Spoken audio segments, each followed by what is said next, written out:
Ben ritrovati al meteo. Festa della Repubblica in compagnia del bel tempo sulle nostre regioni. Vediamo il dettaglio di sabato 2 giugno.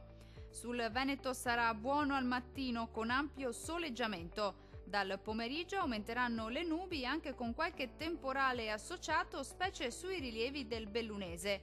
In genere asciutto ovunque altrove. Temperature minime tra 16 e 19 gradi. Valori massimi compresi invece tra 24 e 29 gradi circa.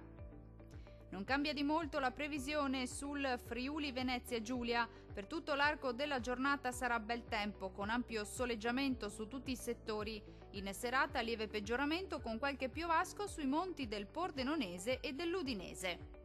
Le temperature minime saranno comprese tra 17 e 20 gradi, le massime invece oscilleranno tra i 26 e i 28 gradi circa. Diamo uno sguardo infine al Trentino Alto Adige. Situazione del tutto simile, sarà infatti buono al mattino, poi nelle ore pomeridiane si accenderà l'instabilità con rovesci e temporali sparsi ma piuttosto frequenti. Migliorerà ovunque entro la serata.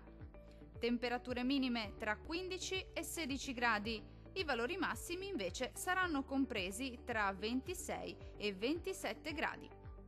Dal meteo di Antenna 3 per ora è tutto. Arrivederci al prossimo aggiornamento.